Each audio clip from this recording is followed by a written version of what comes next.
Hi, friends. We're live. Can you hear Welcome to the me? OurTurf I podcast. can't hear It you. looks like Kate can't hear us, and that's wrong. I'm by myself today. Okay, I can hear you. Can you hear me? Hello. Hello. Can you hear me? It's like we needed Mulligan. Can you hear me? No. We totally need a mulligan. Hi, Can you hear her? guys. I can hear It's her. me. Can you hear I can hear you. Well, then say you can hear me, because now I feel like an idiot with our technical difficulties. Nobody can hear me. We can hear you, Kate. Hi, Okay, guys. It's the you start OurTurf the show now. podcast. This is why Dana You know shouldn't leave us. us alone. Dana shouldn't leave us alone. She goes on I'm by vacation and look myself what happened. tonight. So my dog is gonna give his 2 cents every now and then, but I think he's chilling out for a second. I should have drugged him. Please, guys, I don't drug my dog Put a like that, muzzle only on for that butt. fireworks. Oh gosh. Anyways, it's AFC night, AFC South night. Yes, the troublemakers, Camden. That's us, the troublemakers. Yep. Anyways, yes, it's AFC South night. We're excited to talk about the AFC South, one of my favorite divisions. I think this season is going to be absolutely fun. So yeah, let's get into it. Kate, how you doing? I'm good now that you can hear me. It's been a day, it's been a week, it's been a month. I don't know how it's July. I don't know Right? where the summer has gone. It's July already. It's Mini just camps about are gone. going on. It's football. It's starting to feel like we're getting close to an actual football season. Doing good. Exactly. Lisa's here with us, representing the you, the who. Always. The who. How you doing, Lisa? Ready to talk some quarterbacks? I'm ready to talk. Thank you. She wouldn't have let me. Dana wouldn't have let me. So feel like I've been let out of the principal's office. Exactly. So we'll kind of do this the same format we've been doing. We'll just go through the division. We'll talk about key additions, key subtractions, how they ended the season. And then, of course, Lisa's going to talk some quarterbacks with us on these teams. So let's get into it. I think we can go alphabetically. So let's start with the Colts. Kate, how'd the Colts finish up last season? So we go alphabetically by nickname, not by city. Yes, by nickname, Okay, I have to not by shuffle city. my notes. The Colts ended the year 9-8. They started off the season a little rocky, 5-5, a win and a loss, like literally back and forth up until the bye. And then coming out of the bye, they went 4-3, but 9-8 was good enough for a third place finish in this division. I think actually that's pretty respectable for this division and for them, seeing as how they kind of had some losses throughout the season. Big one, Anthony Richardson, their quarterback, that Lisa's going to get into in just a little bit. I think that was probably the biggest one because, I think the thing is that we expected a lot from him. I know at least I did. And so I thought that he was going to be able to turn this team around a little bit, but unfortunately he wasn't able to do that. But who do they get as their backup? Joe Flacco in the offseason. Yep, exactly. Kate loves him. Loves him. But then they also brought Drew Ogletree back, or got Drew Ogletree back from I think a suspension. So that's going to be huge. I think, of course, Anthony Richardson's going to be back. Pretty pay they signed to a 5th-year option, which I think will be a good addition to their defense. Not addition, but good, securing of their defense. So that'll be good. Draft wise, they were kind of quiet. I mean, nothing like big. And yes, Big Red, I'll agree. The Colts haven't been the same since Peyton took his talents to Denver. I'll give you that. I'll give you that. And they're trying to. I mean, I almost am going to say since Andrew Luck retired, because I think Luck did get them in that right trajectory, but then they didn't really have a line for him, and his kidney got ruptured. So you got to kind of quit there. So there's that. And by the way, guys, if you're watching on Facebook, on Twitter, come over to our YouTube so that you can interact with us, because we love the interaction. We love to talk, and we'll get your comments on the screen. So yeah, come on over and interact with us because we love it. And you know you love to talk to us too, don't you? You do. So anyways, and then so like I said, their draft wasn't like, not splashy, but I think they got a lot of people that fit needs. They got Latu in their first pick, who was an edge from UCLA. They got a wide receiver from Texas, a Donald Mitchell. I can't read my own writing, so I probably said his name wrong. The wide receiver from Texas. They got a couple O linemen. So again, I think they're kind of stacking up that line. Nothing big, but things that kind of help them get out of that funk that they've been in. Yes, likey and subby subscribey, says Camden. So please do likey and subby subscribey. They did improve really at the wide receiver position with Michael Pittman, Adonai Mitchell, who they drafted that we got to see at the combine, and then Alex Pierce. It's really going to come down to who's their quarterback, who's throwing the ball now that they've got some talent at wide receiver. That was my segue to Lisa. Boom. It was funny. It was funny when you talk about this whole group at the beginning of the year, when we all sat down, we were looking at the AFC South. It was pretty uninspiring. I mean, when you look at the way we thought it was going to, kind of play out, we had young quarterbacks. 3 of the quarterbacks were rookies coming in. We weren't sure what Trevor Lawrence was going to do, Doug Peterson. So it was kind of interesting because this ended up being one of the more exciting divisions as we went down the stretch. Of course, with the minus of Anthony Richards, which we're going to get into like right now. When you look at Richards went down and Gardner Minshew came in, Gardner did exactly what Gardner's supposed to do. You're a second, tier quarterback. You had some great games. At that point, if you're a Colts fan, you just want to kind of get through the season and kind of see where you're going to end up draft-wise, which they didn't end up too bad. The record. Right. So he kind of put you that mediocre type play to where you got some good wins. And like you said, with this season coming around, there's no setback on Anthony Richardson. It looks like the kid's going to be a green light from day one here with the added Michael Pittman and what Kate was just saying with the added. This is going to be hopefully an explosive team to watch. So it's going to be really exciting to see what he does. And like I said, this is one of the divisions when we go into talking about quarterbacks, the average is 25 with Will Levis being the old man of the group at 25. So I expect Anthony durability is going to be your top issue now. That's everybody's thing with this kid. Can he stay durable? I think he's pretty much answered all the questions about whether it's talent wise, he has the arm, he has, the ability to get the job done. So let's surround the kid with a line, some wide receivers, some weapons. So he's definitely going to be the quarterback to watch in this division to me.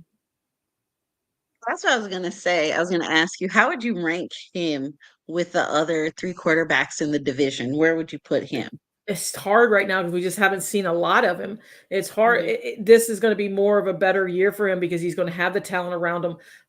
If he can stay healthy, this is his sophomore season. So you got to give him half of it to kind of get back into the groove.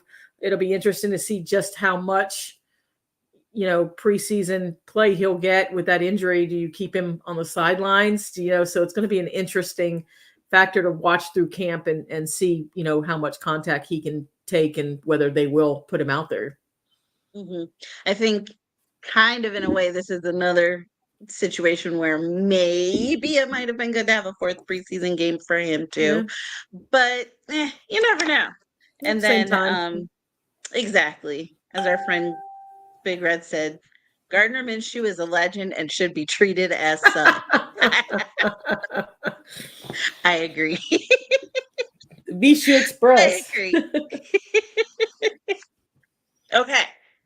So that's the Colts. This isn't our prediction show, guys. So don't get excited. We're not going to predict anything. We're just previewing. Okay. Prediction comes the Tuesday before the season. So mark that on your calendars. It's called appointment viewing, people. Look it up. Okay. I think I kind of jinxed myself because, because I said we're gonna do this alphabetically, and now I really gotta think. So okay, Jaguars. I'm good. Jacksonville. Jaguars. The Jaguars finished the last year 9-8. Also, they show up as being in second place in the division, not alphabetically. They won the tiebreaker over the Colts, and it's interesting because I think this division, when we do the prediction show, I think one of the things we'll talk about is this division is going to have the same problem this year as it had last year, which is with the AFC North sending 3 teams to the playoffs.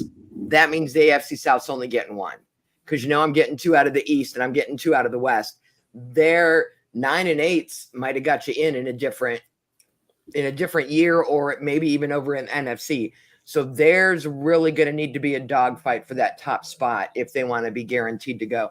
The Jaguars last year just fell apart down the stretch. They lost 5 of their last 6 games. 5 of the 5 games they lost were the 5 games that Trevor Lawrence played in. He missed 1, and they actually won that game. But that was, their biggest problem. They started 6-2, started the season gangbusters, and then it was just all downhill from there. Mm-hmm.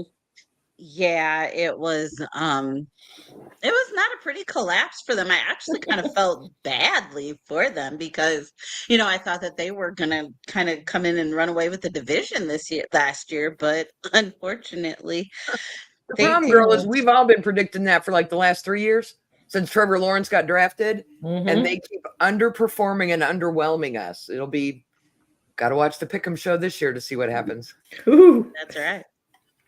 Bless their hearts. That's really all you can say about them is bless their hearts. Oh goodness. So some of the key additions that they made. So the biggest one is Trevor Lawrence. That was the big question all off season, and they re-signed him, got Trey Flowers, re-signed Josh Hayes Allen as of today. Josh Hayes Allen. Crazy. Denzel Mims.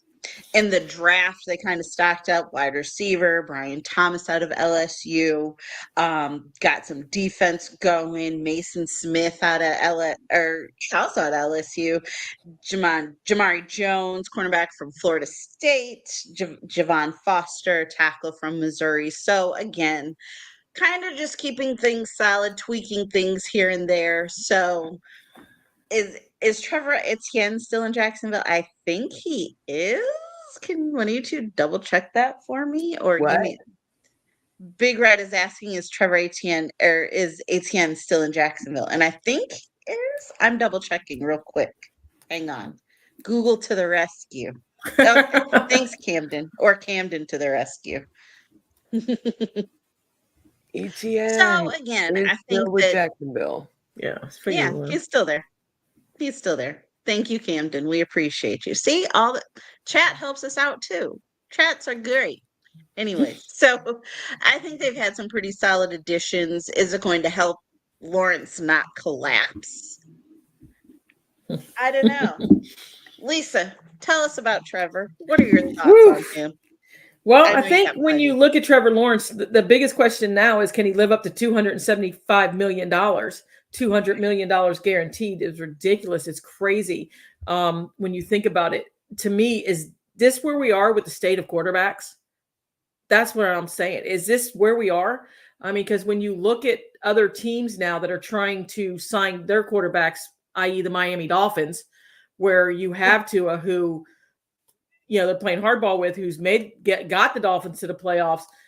That's a ton of money for us to give up for him. But Trevor has put us in a horrible spot because you paid a quarterback that regressed towards the end of the year. And it has to leave a sour taste in some Jags fans' mouths, because when you look at it, the biggest thing is we already know we're going to have an AFC South that's going to be very competitive. So the biggest question on Trevor Lawrence, can he live up to that contract that they just paid him? And right now, honestly, can you be positive and say yes after watching that collapse at the end of the year? I know he was dealing with some injuries, but still at the same point, you had one rookie quarterback, Soren. You had another pro quarterback that easily should have won this division. I'm sorry, should have easily won this division. Agreed. And he regressed. So it's just kind of hard now because that all eyes are going to be on him in a $275 million 5-year contract. Well, and if you look at what that does to their salary cap in general for the team, they only have 29 million available here, and it drops to 21 next year. And so when you're paying him 24 of that,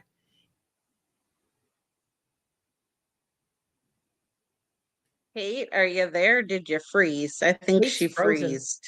But I'll go off of that 24 million because, you know, when you look at the signing bonus, I think like 140 million was guaranteed as well. So you're on top. And when you look at the salary cap, is that going to hurt them down the road when they need to try to start signing new players?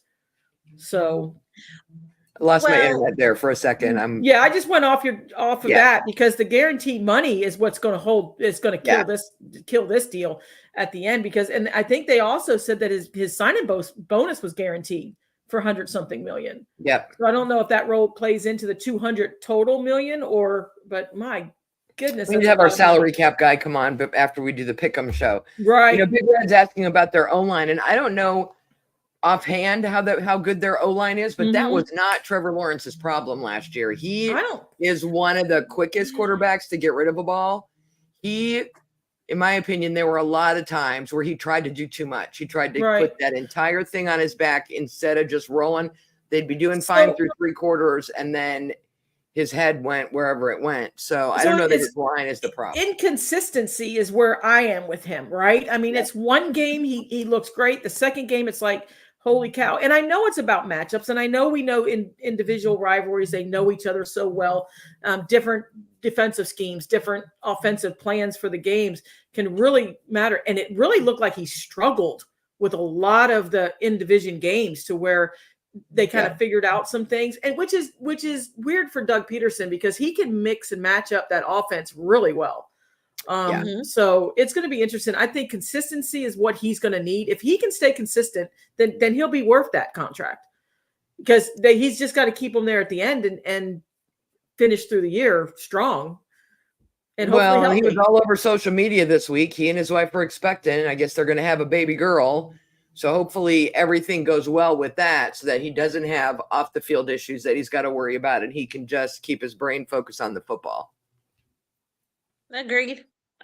One hopes so, and one hopes that everything goes smoothly with that pregnancy, so that yes, he can concentrate on the game.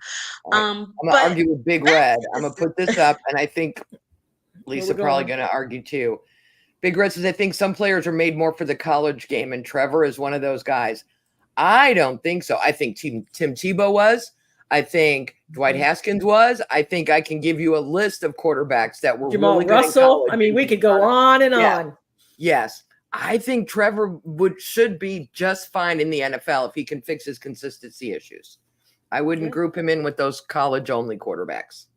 No, because I think he's been consistent enough to know that he's got the goods to do it. I mean, I some of those games, you know, he throws nice balls, they do get him weapons, though. That's the problem. He's had some pretty damn good players. He's had some talent.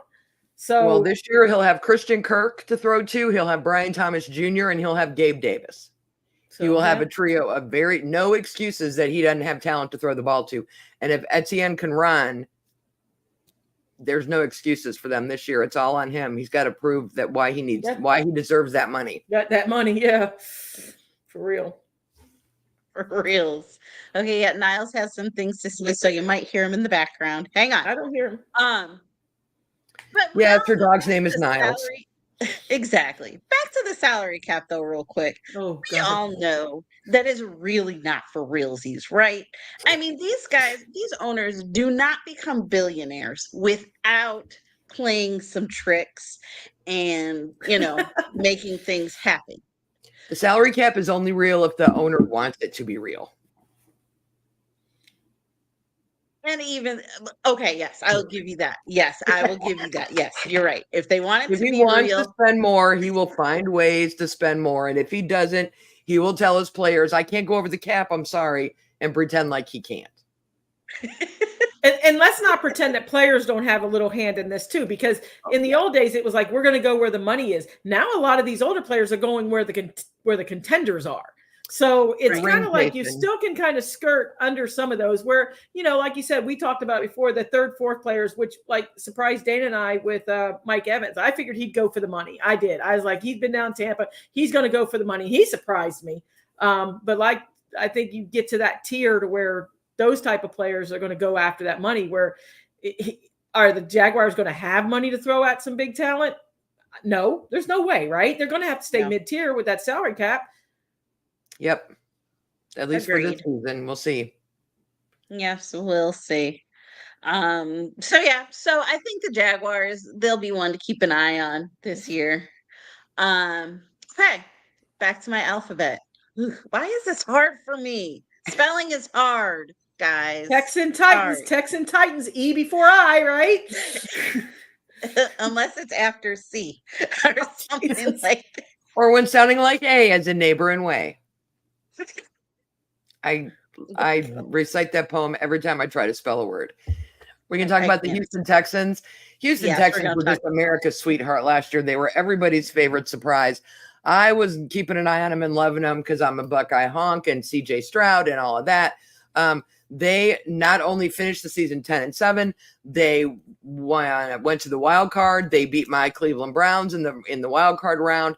Then they ran up against the Baltimore Ravens in the divisional round and lost. But they got too deep into the playoffs, got a lot of really nice quality experience for that team in the playoffs, which I think will carry over into this season. Agree. Oh my gosh, noodles. Hush. Hang on one second, guys.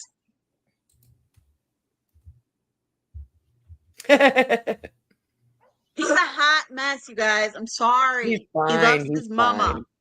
And nobody else. Is he there with you? Huh?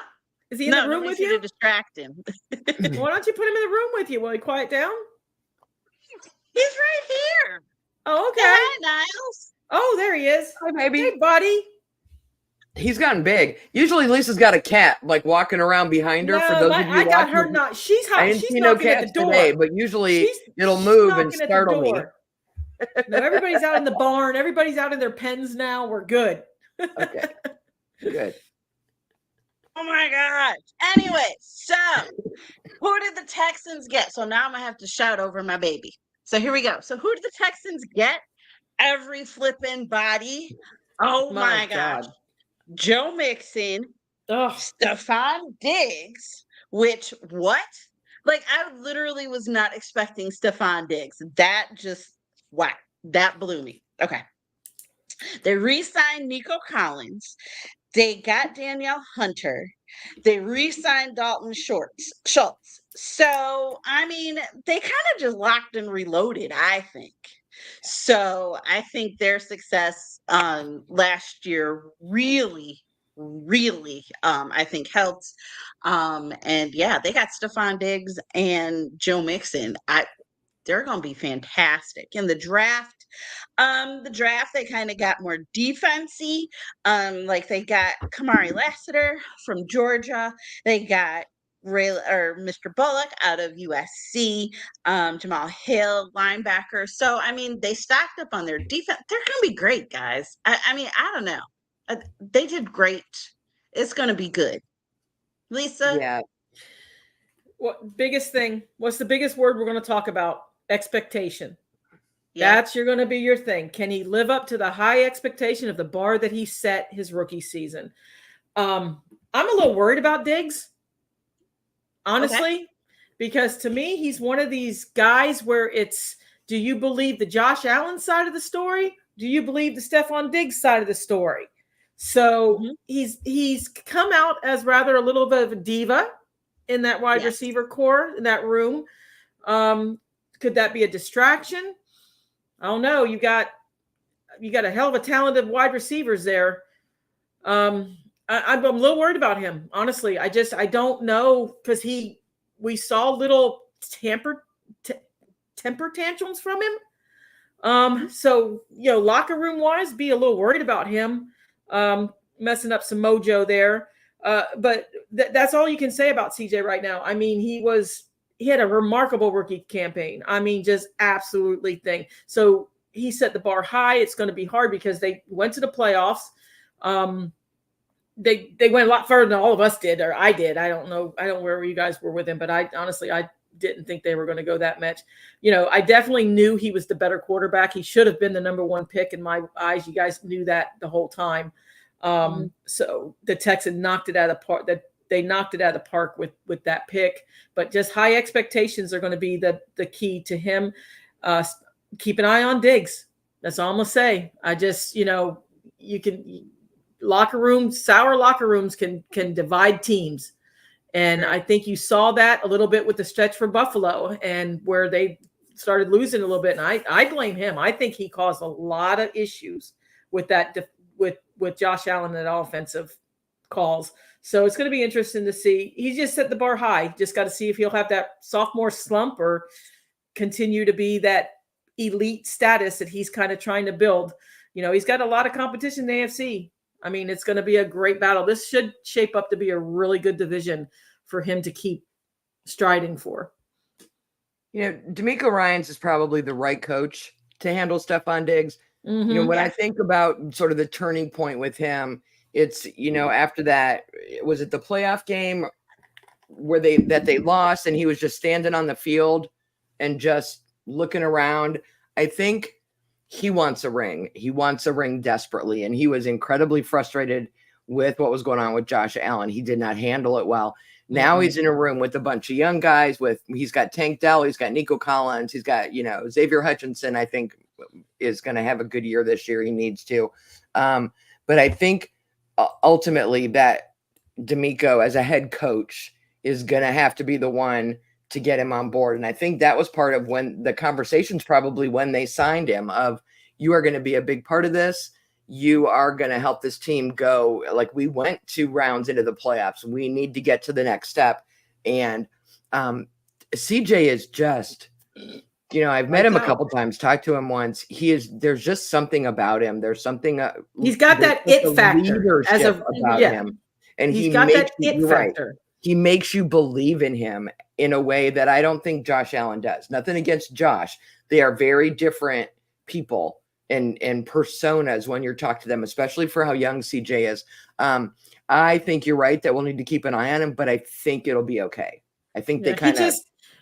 But you have, to me, when I look at it, Kate, Josh Allen had that competitive streak like CJ has. When they're in a game, it's 110%. Josh, same way to me. So that's where I'm kind of like, what was the bottom line with the problem? Was it get me the ball? Was it, I don't believe in some of the calls. I think it was frustration. He was definitely disgruntled. But we were frustrated with Buffalo's offense a lot less. Are they running? Are they throwing? What the hell is Josh Allen doing? There's no consistency. If we were frustrated watching it, imagine if you're a player and all week you practice these plays and then they don't get called during a game. Well, I certainly was frustrated. We were as confused as they were. I still don't know what Buffalo was doing half the time last year. You know what I mean? Well, they had that fall off spot where we were like, oh my gosh. But then they kind of rallied. But I mean, we never knew which team was going to show up on Sunday. Right. And it's still, to me, Josh Allen still brings that competitiveness to where, he brings it his legs. I mean, like you said, he extends plays. He just keeps things going. And so it's just interesting. So I got a question mark. I got a red flag on Diggs right now. I don't disagree. I tend to be on the more positive side. I think it'll be okay, but I agree with you. It's something to keep an eye on. Yeah, definitely. He could be their Achilles heel for this year, the thing that stops them from going one more level. If he's not happy, he'll spread that around everyone else in the locker room, and then DeMeco's got his work cut out for him squashing that. Right. Agreed. Like 1,000% with both. I think Diggs is going to be the X factor. You got to keep an eye on him, but I think DeMeco Ryans hopefully will be the guy to squash that and to not let it get to them. And I think CJ is hopefully mature enough to kind of overlook that. I hope. I think he is. But it could be a very powerful thing if it is not kept in check. And Camden is kind of going to help us segue to next week. But yeah, I think the Bills did have an identity issue. But we're talking AFC East next week, so we can kind of get into that a little bit more. And then we'll get into it. Also, the only other thing I want to throw out about Houston is I think we all agree they got the better end of that whole Deshaun Watson deal. The Totally. last of the cash, the capital, the draft, the picks that they got was last year. So now we're done with that.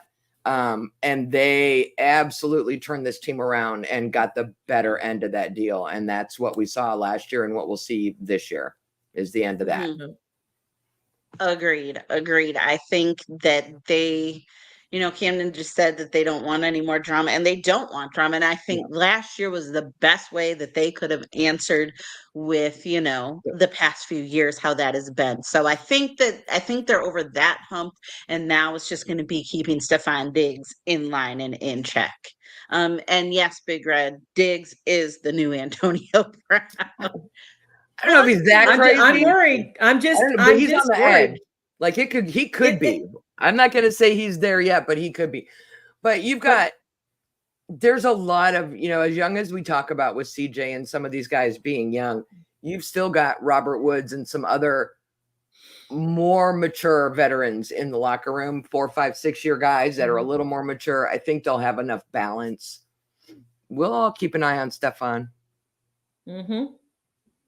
We got you, Stephon. We're watching. Mm-hmm. He's nothing but successful, and I hope it doesn't, I hope he's happy. I hope he's content, and I hope it does not rub off, because I think that team just deserves a decent season. So there's that. When he's on, he is wonderful. He is amazing to watch. And ultimately, that's all I want. I want to see good football on Sunday.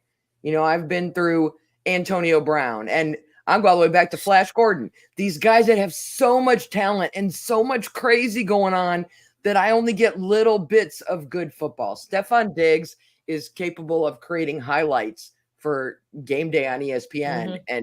And that's the talent I want to see. I hope he stays right so we can see some insanely good plays out of him and CJ. Yep. Agreed. And we should. On paper, we should. They should be a dynamic team. They should be, they should be there in the end. And they're going to, like I said, there are going to be some great AFC battles this year. It's going to be great. It's going to be and a lot. Now we have to talk about Tennessee Titans. Sorry, guys. From the highs of this division to the alphabetically, you started with the middles, and from the highs of this division to the lows. I don't know what's going on with Tennessee Titans. They finished last year 6-11. They started the season 2-4. They were 4-7 at the bye. They had 2 losing streaks of 3 in a row. Then they'd win one and then back on that. Mike Vrabel could not get out of town fast enough. No, I don't know what is going on there. Sonia, did they add anything to help them in the offseason? Vrabel said, "See you alive." So Brian Callahan is their new head coach. Brian Callahan. Jesse Mincer is their new defensive coordinator, and Nick Holtz is their new offensive coordinator. So you got 3 of your coaches new, fresh, and all that good stuff. They added Tony Pollard to make up for the fact that they lost Derrick Henry. So we go from Ryan Hill Henry to Levis and Pollard. I mean, hey, it's okay. It's okay. This happens, right? But when we talked Mason a few Rudolph. weeks ago, when we talked about the Chargers, one of the things that we said was probably the best thing they did in the offseason was hiring Evil Harbaugh. Do you think Brian Callahan, first-year head coach, is going to be a big, significant addition for this team? You don't? Well, the problem is, too, you have a first-year head coach, and you have players that you didn't bring here. You have players like Will Levis. Obviously he had a hand in the Tony Pollard thing. Am I correct? I mean, yes. I mean, right now you're shuffling cards at this point of, what I'm looking for, what I'm not. So when you look at this team, it's like, this is a whole new journey for this whole coaching staff, these players. Well, and if I'm not mistaken, Derrick Henry was still a Titan when he agreed to become their head coach. And then Derrick Henry left. And then I might have been calling somebody the next morning going, you know what? I changed my mind. I don't think I want this job. You know I'm what? going to Baltimore, baby. I'm going to going to Baltimore. Baltimore. He went to Baltimore. I like that move for him. But you're right. The Titans do not have an identity right now. And they Well, they're just have to searching for figure it one. out. They're searching. They're searching. Exactly. They have to figure it out. And it's going to come from Brian Callahan. I think Yeah, that's where I it's mean, going to start, at you're least gonna right now. give this team. You're going to have to give this team this year. You have to. If Exactly. you're a Titans fan, you just might just say, "Look, we're just going to try to win some games. We're going to try to get in position to draft some players. You've got to see if Levis is a starting quarterback to begin with. We don't even know. You're giving him Calvin Ridley, DeAndre Hopkins, and Tyler Boyd. And I don't care how old DeAndre is. He can catch a ball. You're giving him three of the people that I have had on fantasy football teams in the past few years. They're at least trying to give Will Levis enough rope to hang himself. Like they're giving him tools to see if he's good. We've seen other young quarterbacks go to teams where they had nothing. And it's like, how do you judge what they can do? I think we'll be able to judge what kind of quarterback Will Levis is this year. Exactly. And you have Pollard. I mean, he's a good runner, but you got Tyjair Spears there too. Yep. So it's not like it's a game. I mean, they're going to start to try to mold it. If you're a Titans fan, you just got to be patient. You got to see what kind of coach you got. You have to see if Levis is a starting quarterback, which with that trio of wide receivers, this kind of duo running back, you should be able to tell whether this kid's there or whether you're going to be looking next year. That's your Titans. That's your Titans. That's your Titans. Identity crisis. You know? And we've all been there. We've all been there. That first year, we've all been there. Look at Dan Campbell the first year. You know? Exactly. Kate's gone through it lots of times. I'm just going to say it. Quinn Ewers, Carson Beck, Shedeur Sanders, Jalen Milroe. These are the college quarterbacks we're all going to be talking about week 6 in Tennessee because they're going to be all like, all right, done. Or they're going to be thrilled with Levis. But if they're not, I mean, we don't Brian know. Callahan's going to want to get him a quarterback. And those are some of the top prospects going into college football season.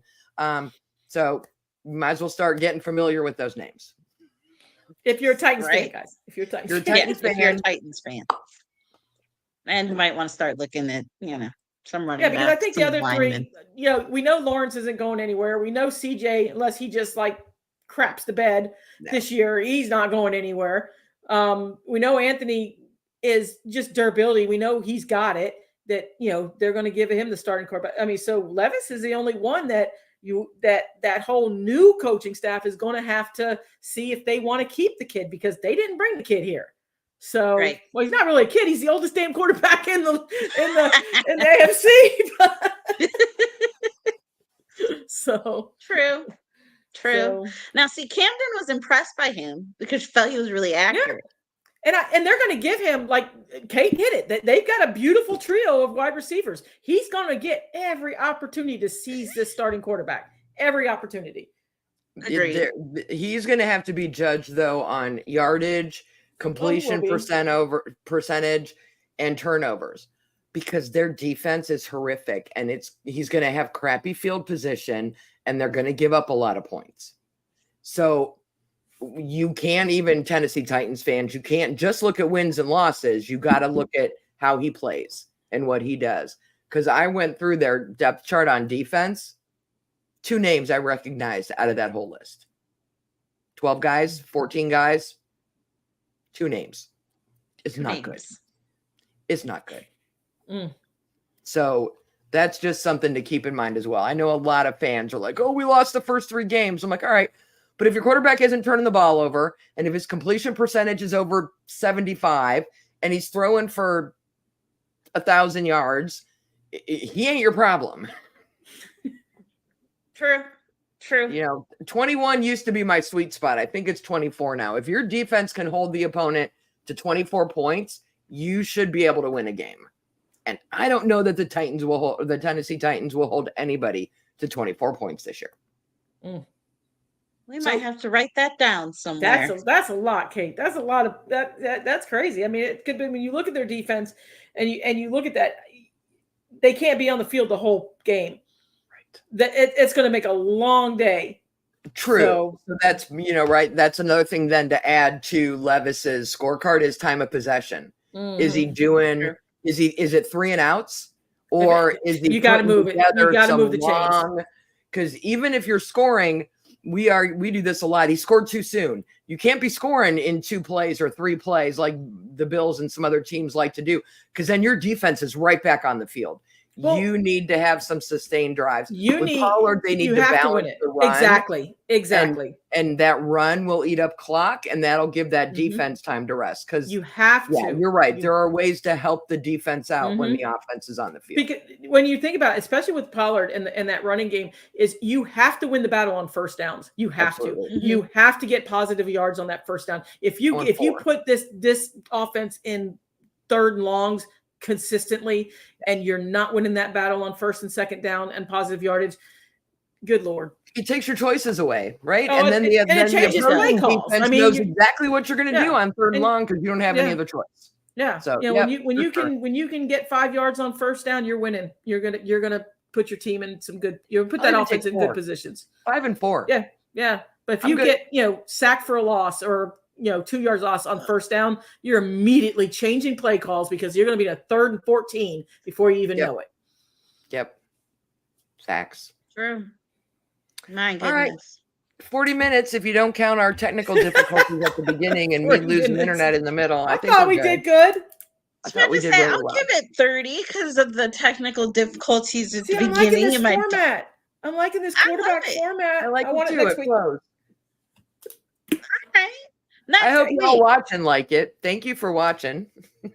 We always appreciate everybody who's watching. Remember, subscribe to our YouTube. Come over to our YouTube channel. Watch so you can interact with us.